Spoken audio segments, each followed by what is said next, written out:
Canvas एक कपड़ा होता है जो थिक मोटे धागों से बुना जाता है, उसको कैनवास कहते हैं। आपने जो कपड़ा पहना है वो भी एक तरह का कैनवास ही है।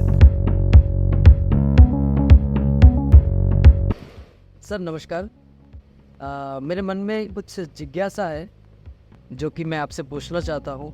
उसका हल मुझे नहीं मिला आज तक। मैं जब भी कभी बाहर जाता हूँ और लोगों का रिक्वायरमेंट रहता है कि मुझे कैनवास पेंटिंग चाहिए, या कोई बोलते हैं कि मैं कैनवास पेंटिंग करता हूँ या करती हूँ। मुझे ये समझ में नहीं आया, पेंटिंग तो शायद किसी एक दीवार में या कैनवास में कहीं पे भी बन सकता है, वो तो स्किल है। बाकी मुझे समझ में नहीं आता आजकल ऐसे लोग क्यों बोलते हैं, और क्या ये सही बोलते हैं? नहीं, एक्चुअली ये तो गलत है। एक्चुअली कैनवास तो एक बेस है जिसके ऊपर लोग अपना जो कलाकारी है वो दिखाते हैं। कैनवास की जगह यहाँ पे पेपर भी हो सकता है, वुड भी हो सकता है।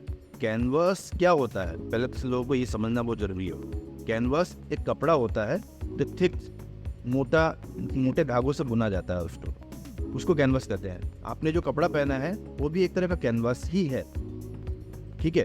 तो अलग अलग तरीके का जो कपड़ा होता है, कैनवास थोड़ा मोटा होता है, इसमें कि ज़्यादा टेक्सचर होता है, और टेक्सचर अलग अलग टेक्सचर होता है, वो आर्टिस्ट अपने हिसाब से। हाँ, जैसे कि उसमें फाइन वर्क करने के लिए फाइन ग्रेन होता है, मीडियम ग्रेन, और एक उससे और ज़्यादा बड़ा ग्रेन होता है। जो आपने देखा होगा जो तंबू लगता है बाहर, टेंट लगता है, उसको भी कैनवास बोलते हैं। कभी कभी कैनवास कपड़े का बकेट भी बनता है, और इस तरह से कैनवास का बहुत सारी चीज़ें हैं। दरिया बनती है, बहुत सारी चीज़ें बनते हैं। तो कैनवास एक मीडियम है।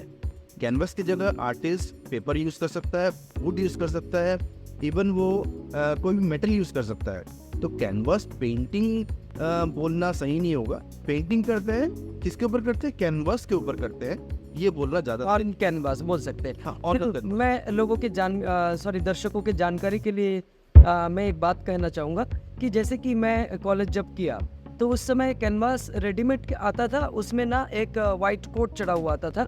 और मैं सभी के जानकारी के लिए कह दूं कि जैसे कि सर आपके टाइम में जब कैनवास आता था, मुझे लगता है कि उसके ऊपर एक वाइट कोडिंग नहीं आता रहा होगा। हम लोग क्योंकि करते थे। हाँ, हम लोग उसके ऊपर कोटिंग करते थे। अभी रेडीमेड वो लोग करके देते हैं ताकि अगले वाले को, जो आर्टिस्ट है, जो भी आर्टिस्ट है, उसको डायरेक्ट वो खर्चा नहीं करके, अलग से उसको पेंट नहीं करके, डायरेक्ट वो काम स्टार्ट कर सके अपना। और हम लोग जो हमारे टाइम में जो था जी, हम लोग उसको कैनवास जो कपड़ा खरीद के खरीदते, थान बोलते थे उसको, पूरा लंबा मिलता था, हम लोग कटिंग करके लेके आते थे, और उसको स्ट्रेच करके हम उसमें कोटिंग करते थे।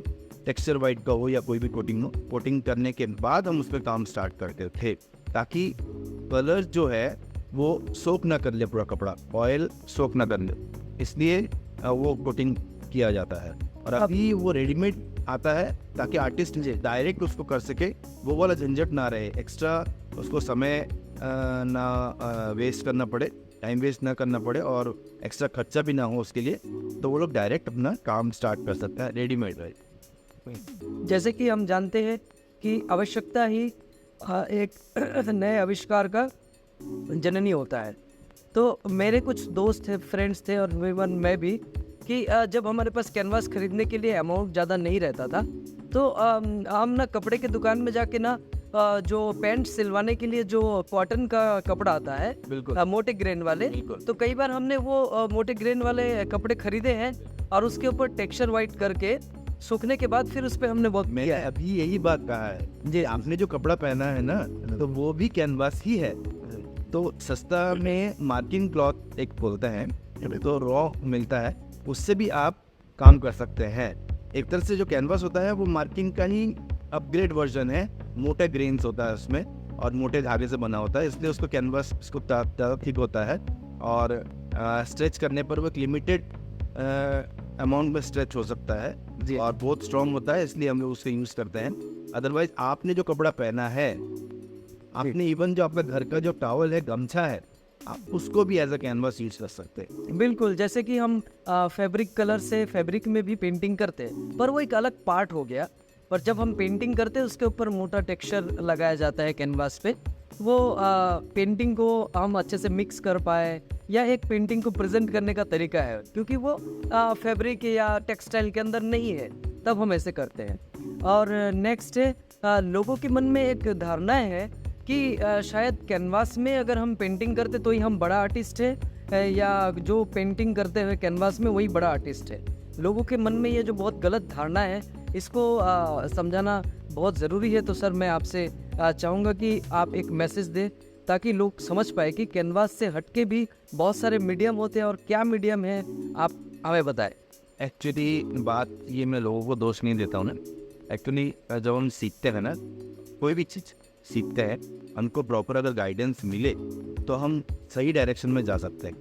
तो एक्चुअली अगर मैंने किसी को मैं सिखा रहा हूँ, अगर मैं कोई काम, कोई स्किल सिखा रहा हूँ, अगर मैं शुरू से ही ये बात जो अभी हमने डिस्कस किया है, वो बात अगर शुरू से ही उनके दिमाग में डाल दिया जाए, तो वो इस तरह से वो कैनवास पेंटिंग करना है इस तरह से वो यूज़ नहीं करेगा। वो सिर्फ बोलेंगे कि हाँ मुझे पेंटिंग करना है, बेस होगा कैनवास। वो अगर सही तरीके से अगर उनको सिखाया जाए, जो भी सिखा रहे हैं, जो गाइड कर रहे हैं, उनसे मेरा रिक्वेस्ट है कि प्लीज़ इस तरह से आप लोग ना करें, उनको समझाएं, प्रॉपर तरीके से गाइड करें, ताकि फ्यूचर में उनको ईजी वो समझने के लिए कि कला क्या है, और कला जिसके ऊपर कला मतलब जो पेंटिंग आप कर रहे हैं वो क्या है, किसके ऊपर किया जा सकता है, कैसे किया जा सकता है, कैनवास क्या चीज़ है, किस किस तरह से उसका यूज़ हो सकता है। तो ये सब समझाने से शायद जो आर्टिस्ट है वो और अच्छा काम कर सकता है, अपना कामों में और ज़्यादा डेवलपमेंट ला सकता है। जी सर, जैसे नया जो कलाकार है प्राथमिक स्तर पर जो शुरुआत कर रहे हैं, तो उनको ऐसा लगता है, बच्चों या बड़ों को मैं कहना चाहूँगा, उनको ऐसा लगता है कि शायद पेंटिंग करने का एक लास्ट स्तर बोल सकते हैं, या लास्ट माध्यम है वो कैनवास है। पर उनकी जानकारी के लिए हम बता दें, क्योंकि मैं भी देखिए, मेरे सामने बैठे हुए हैं मिस्टर अभिजीत सर, और अभिजीत कर जी है, ये आर्टिस्ट है और मेरे से कई साल पुराने सीनियर है, और मैं अभी 2014 में पास आउट हूँ। तो अगर देखा जाए तो लेटेस्ट, और आप बोल सकते हैं कि थोड़ा सा पीछे भी जाएंगे, तो सभी आर्टिस्ट का यही कहना रहता है कि जो आप पेंटिंग करते हैं उसका बेस खाली कैनवास पे ही नहीं है, आप हैंडमेड शीट में भी आप आगे बढ़ सकते हैं, वाटर कलर के माध्यम से, ज़रूरी नहीं ऑयल कलर और एक्रिलिक से। शायद मैं सही कह रहा हूँ सर, आप भी कुछ कहना चाहेंगे? अलग अलग आर्टिस्ट का अपना अलग अलग पसंद होता है, अलग अलग टेस्ट होता है। कोई बहुत बड़े बड़े आर्टिस्ट हैं जिन्होंने प्लाई पे काम करना या वुड बेस पर काम करना उनको बहुत पसंद है। कोई है म्यूरल पेंटिंग करते हैं जो कि वॉल पे होता है, वॉल पेंटिंग करना उनको पसंद है, वो वॉल को प्रिपेयर करते हैं उस तरह से अलग अलग चीज़ों से, केमिकल्स वगैरह और बहुत सारी चीज़ें हैं, गोंद वगैरह है, नेचुरल चीज़ें हैं, इनसे वो लोग वॉल को प्रिपेयर करके फिर उसका पेंटिंग करते हैं। तो अलग अलग लोगों का अलग अलग है, कोई पेपर पे करता है, कोई बहुत नेपाली पेपर होता है, जापानीज़ पेपर होता है, उन पे काम करता है, कोई नेचुरल फाइबर का जो